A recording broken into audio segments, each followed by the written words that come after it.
Perseteruan panas yang mencuat antara Yoni Dores dengan Lesti Kejora terkait dugaan pelanggaran hak cipta yang dilakukan Lesti hingga kini belum juga mereda. Perdebatan publik juga tidak terhindarkan.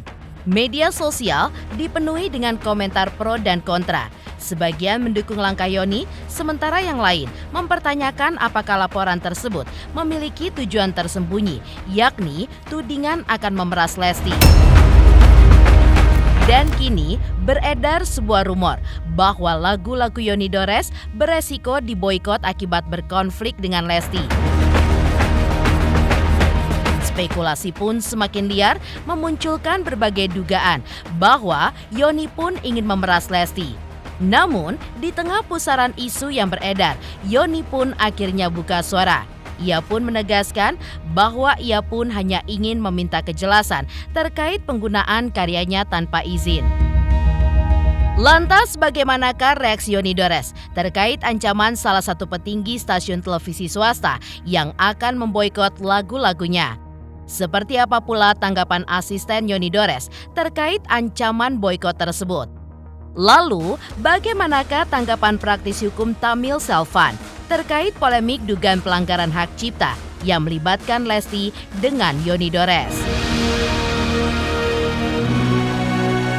Pemirsa, bersama Intens Investigasi, kami hadirkan kabar terkini, terpercaya, dan teraktual. Tetapi sebelumnya, jangan lupa untuk like, subscribe, dan juga share channel YouTube ini.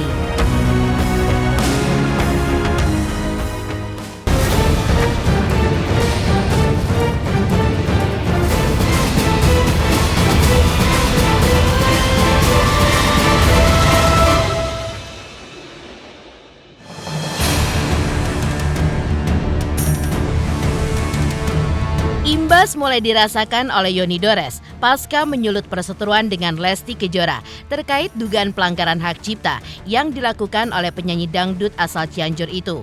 Dari mulai hujatan netizen hingga ancaman pemboikotan lagu-lagunya di salah satu stasiun televisi swasta yang acap menayangkan acara-acara bertema dangdut. Ancaman itu pun sontak membuat Yoni Dores kaget, lantaran ia pun merasa tidak memiliki masalah dengan stasiun televisi tersebut. Dan proses pelaporannya terhadap Lesti di Polda Metro Jaya pun hingga kini masih berjalan. Yoni Dores juga menilai hujatan serta ancaman boikot terhadap lagu-lagunya adalah upaya untuk pembunuhan karakter terhadapnya. Padahal ia pun hanya ingin mengklarifikasi penggunaan lagunya oleh Lesti. Yoni Dores juga menyayangkan tidak adanya komunikasi dari pihak Lesti terhadapnya sejak ia mulai mengangkat kasus ini mensomasi hingga melaporkan sang pedangdut ke polisi. Yoni pun menegaskan tidak ada niatan sedikit pun untuk memeras Lesti dari kasus ini. Lantas benarkah Yoni Dores pun siap membuka pintu mediasi dengan Lesti lewat LMKM tanpa iming-iming royalti? Lalu, apa sebenarnya niatan awal dari Yoni Dores untuk mengangkat kasus tersebut? Lagu-lagu saya mau diboikot, terutama sama Ibu Sibi. Ya saya kaget, karena saya merasa tidak ada persoalan dengan Ibu Sibi gitu kan. Jadi misalnya kesalahan saya karena saya nuntut Lesti misalnya gitu kan, mungkin itu jadi masalahnya itu. Tapi kan masalahnya ini masih berjalan kasusnya. Kalau misalnya sampai pengadilan saya dinyatakan bersalah, silakan mau di-boikot semua juga. Ini kan belum ada apa-apa, belum ada putusan apa saya salah apa benar kan masih belum ada jawabannya. Jadi kayaknya apa pembunuhan karakter gitu.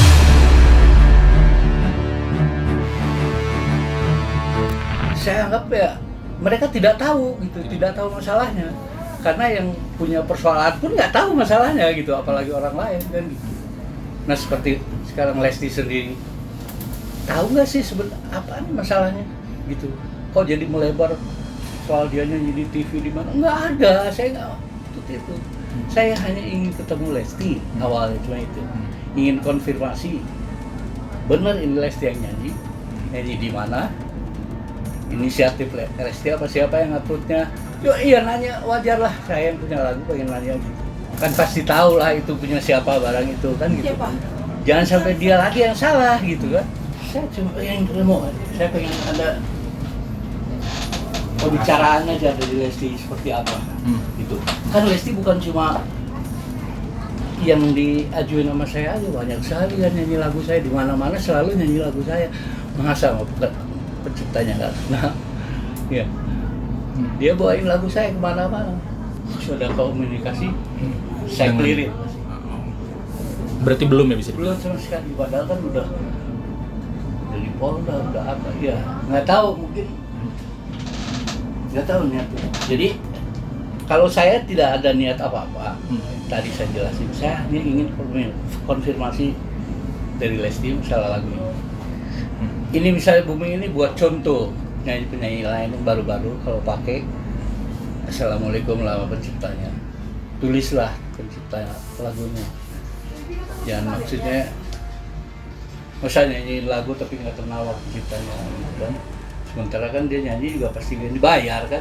Nah saya kan nggak ngungkit itu, ya kan? Padahal bisa saya ngungkit itu, tapi saya nggak. Saya cuma ingin konfirmasi aja, cuma mau mediasiin aja gitu.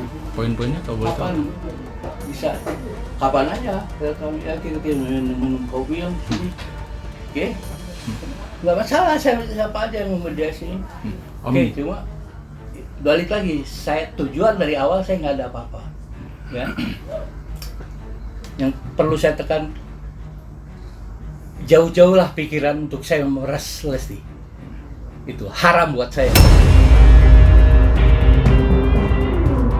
Kisru dugaan pelanggaran hak cipta yang melibatkan Yoni Dores selaku pencipta lagu dengan Lesti Kejora sebagai penyanyi membuat advokat Deoli Payumara pun ikut angkat suara. Menurutnya, siapapun boleh menyanyikan lagu milik seorang pencipta lagu dan tidak dikenai undang-undang hak cipta jika tidak ada unsur komersial di dalamnya. Namun, jika ada unsur untuk meraup keuntungan tetapi tidak membayar royalti lewat LMKM, maka sang penyanyi pun bisa diproses secara hukum dan dikenai undang-undang pelanggaran hak cipta. Undang-undang hak cipta itu nggak serta-merta pencipta lagu. Semua ciptaan itu kalau bermanfaat bagi masyarakat, bagi dunia, kemudian dianggap sebagai inovasi baru, itulah ciptaan yang kemudian dilindungi oleh hak cipta, undang-undang cipta ya. Nah terkait dengan ciptaan lagu, ya lagu juga hasil ciptaan manusia kan, itu kan penciptanya juga kan berupaya bikin lagu kan, itu mikir itu, pakai analisa, pakai perasaan, pakai insting, pakai kata-kata, mereka buat lagu sehingga tercipta lagu. Nah sekarang persoalannya bagaimana penerapan lagunya. Nah siapapun sebenarnya boleh menyanyikan setiap lagu apapun juga, siapapun boleh, tanpa perlu kena undang-undang hak cipta, dengan syarat lagu-lagu ini kemudian tidak dikomersilkan, gitu, atau tidak kemudian diperdagangkan atau kemudian dinyanyikan dengan harapan mendapatkan uang, gitu, ya. Siapapun boleh, pengamen juga boleh, pengamen dapat uang kecil masa diminta, kan gitu kan, namanya juga nyari hidup kan, jadi nggak masuk ke wilayah sana.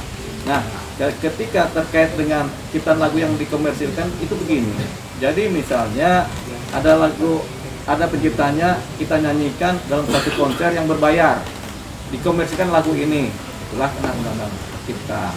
Gitu. Nah sekarang kita fokus kepada Lesti. Apakah dia menyanyikan lagu-lagu ini kemudian nilainya komersil? Kalau dia menyanyikan tidak komersil ya tidak kena.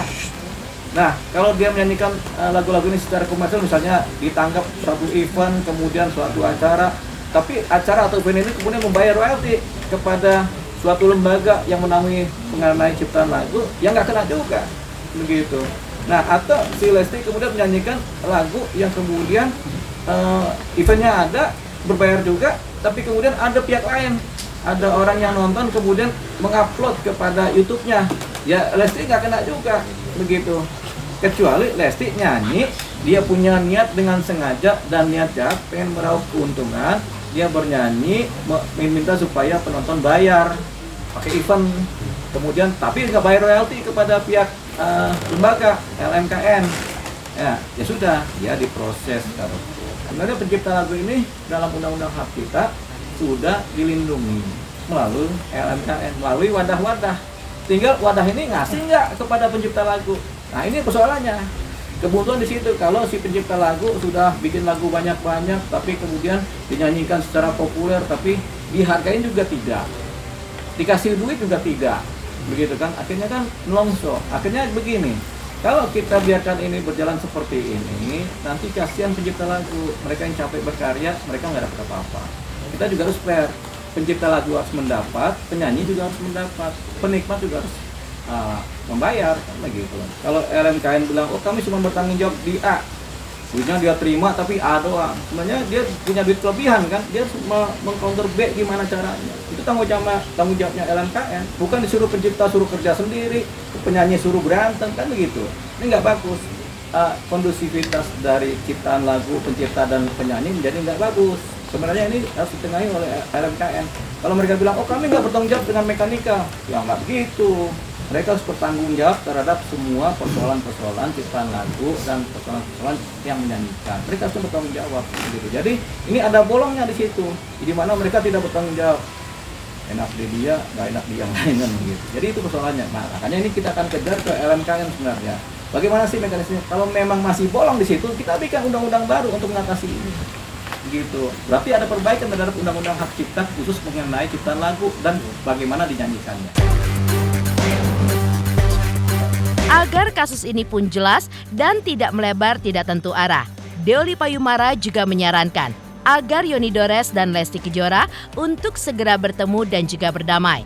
Lantas, apa tanggapan Deoli Payumara terkait ancaman pihak stasiun televisi yang akan memboikot lagu-lagu Yoni Dores? Berdamai dulu, dari hati ke hati kita bicarakan mana baiknya, mana buruknya, mana jalan tengahnya, mana yang menguntungkan para pihak. Itu dulu, makanya kita akan sarankan kedua belah pihak udahlah ngobrol berdamai, ngomongin tuh lagu. Siapa tahu Lesti punya banyak inspirasi tema-tema lagu yang dibikinkan oleh Bang Yoni kan. Jadi itu malah tambah top dua-duanya kan begitu, siapa tahu. Kita cuma bisa menyarankan kedua-duanya mediasi sesuai dengan saran dari LMKN. Tapi LMKN itu harusnya nggak cuma memberi saran, tapi mereka bertanggung jawab dan wajib memediasikan.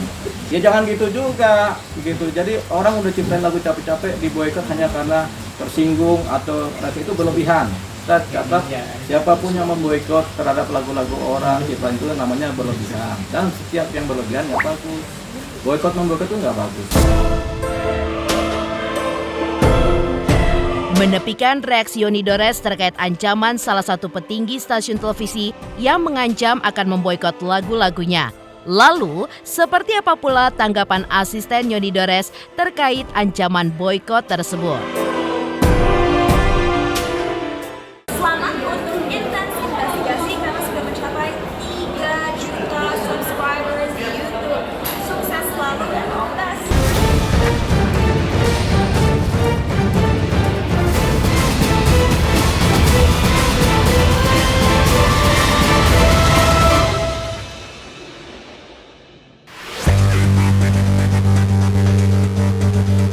Ancaman boikot terhadap lagu-lagu Yoni Dores oleh salah satu stasiun televisi ternyata juga sudah sampai di telinga Pepi, asisten Yoni Dores. Alih-alih panik, Pepi pun justru menanggapi ringan ancaman boikot itu. Menurut wanita berkacamata itu, diboikot ataupun tidak oleh stasiun televisi. Hal itu pun tidak berpengaruh signifikan pada diri Yoni Dores yang kapasitasnya sebagai pencipta sederet lagu hits di ranah dangdut. Memang sudah tidak perlu diragukan lagi. Lantas, benarkah hingga kini pihak Yoni Dores masih berharap bisa bertemu muka secara langsung dengan Lesti? Lalu, apa tujuannya? Di salah satu stasiun TV tersebut, walaupun diboikot juga nggak ada artinya ya mas ya. Andaikan diboikot nggak ada artinya, andaikan nggak diboikot juga nggak ada artinya. Justru kalau nggak diboikot juga malah penyalahgunaan. Menulis namanya pun salah, kayak gitu. Dan lain-lain bisa tanya Pak Yoninya sendiri ya. Masih mau ingin ketemu, kita musyawarah, kita baik-baik aja, masih seperti itu kok. Jalan damai iya, tapi kan laporan ini polisi tetap berjalan. Kalau jalan damai ini belum tahu gimana ujungnya. Jika terjadi pertemuan secara langsung antara Yoni Dores dengan Lesti, Pepi pun juga meyakini hal ini pun bisa menjadi pembuka jalan damai di antara kedua belah pihak. Lantaran sejauh ini justru pihaknya lah yang aktif untuk menghubungi Lesti, meski tidak mendapatkan respon yang semestinya dari pihak sang penyanyi. Iyalah Pak Yoni beberapa kali ke rumahnya. Kalau memang waktu itu ada pencipta lagu juga yang bilang Lestinya lagi syuting apa ini, kan kita meninggalkan kartu nama, meninggalkan nomor telepon. Kalau memang ada itikat baik kan harusnya telepon balik ya, sehingga kan kita nggak ada yang namanya somasi dan nggak ada yang namanya LP. Kalau seandainya kita datengin itu ada feedback. Kenapa adanya LP dan somasi? Karena kita datang baik-baik ke rumahnya tidak ada feedback. Kalau saya masukan saya, temuilah penciptanya baik-baik. Saya rasa itu selesai kok. Dari tanggapan asisten Yoni Dores terkait ancaman boikot terhadap lagu-lagu sang bos, lalu bagaimana pula tanggapan praktis hukum Tamil Selvan terkait polemik dugaan pelanggaran hak cipta yang melibatkan Lesti dan juga Yoni Dores?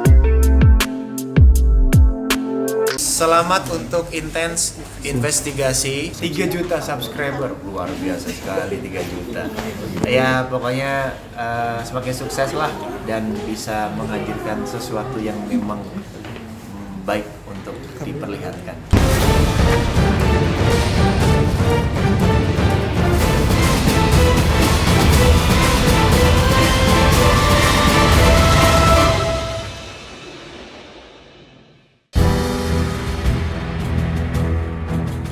Sementara itu, langkah Yoni Dores untuk melaporkan Lesti terkait dugaan pelanggaran hak cipta dinilai oleh praktisi hukum Tamil Selvan sebagai sebuah laporan yang sumir lantaran terkendala pembuktian. Dalam hal ini, pembuktian terkait niat Lesti saat menyanyikan lagu ciptaan Yoni Dores yang kemudian diunggah pihak lain ke YouTube. Selama niatan Lesti hanya menghibur dan tidak ada niatan komersil di dalamnya, maka dugaan pelanggaran hak cipta sebagaimana diatur di dalam Undang-Undang Hak Cipta akan gugur dengan sendirinya. Lalu, benarkah demikian? Dan benarkah juga Lesti pun juga bisa menuntut balik Yoni Dores? Berikut ini penjelasan Tamil Selvan kepada tim intens investigasi. Laporan polisi ini sumir, iya kan? Simple saya katakan. Pidana itu 2 aja, mens rea actus reus. Ya kan? Niat jahat, ada nggak niat jahat dari si Lesti? Ya sekarang gini deh, saya nyanyiin lagunya Bang Yoni Dores, terus mau saya digugat? Kan gitu kira-kira kan? Kita nih lagi wawancara gini nih, lagi wawancara saya nyanyi lagu Bang Yoni Dores. Lalu besok viewer intens ini jadi banyak, terus saya mau digugat? Atau saya mau dilaporkan polisi? Iya kan? Nah kan nggak gitu caranya, iya kan? Kenapa? Kembali lagi, niatnya si Lesti itu apa? Kalau saya melihat niatnya jelas. Niatnya itu dalam tatanan hiburan, tatanannya musik, kan gitu kan? Tatanannya menghibur orang, bukan tatanannya komersil. Nah, iya kan? Kalau tatanannya dia komersil, dia bikin konser tunggal, dia jual tiket, kan gitu kira-kira kan? Dia jual tiket, lalu kemudian dia nyanyi lagu-lagunya Bang Yoni Dores di situ. Nah ini kan tidak. Ini sekedar diupload di akun YouTube dan yang upload juga sependek pengetahuan saya bukan Lesti, tapi saya nggak tahu apakah Lesti juga ada mengupload. Yang upload juga pihak-pihak lain. Lah kalau yang begitu masa sih yang nyanyi dipaksa-paksa, kan nggak benar itu secara umum. Selama yang mempublish itu bukan Lesti dan bukan dipublish di akunnya Lesti, maka nggak ada kaitannya Lesti yang digugat atau dilaporkan polisi. Karena apa? Karena undang-undang kita mau ditarik dalam konteks ITE sekalipun, itu yang dapat diikat secara hukum adalah yang menyebarkan. Nah maka yang menyebarkan yang memiliki kanal YouTube-nya, channelnya itu. Nah kalau mau ditarik Lestinya, ya seperti yang tadi yang udah saya jelaskan itu, iya kan? Apakah Lestinya mendapatkan nilai komersialisasi? Kalau dapat, ya pihak si pencipta lagu harus bisa buktikan itu. Kalau dia nggak bisa buktikan itu, ya ini sumir. Nah kalau pembuktiannya bahwa seolah-olah bahwa si Lesti ini mendapat ketenaran, gitu ya, mendapat ketenaran dari menyanyikan lagu itu, ya ketenaran ini kan nggak bisa dikonversi menjadi nilai. Kalau dikonversi menjadi nilai komersil, mau versi siapa? Kan gitu kan? Apakah mau versi si Yeni Dores ini?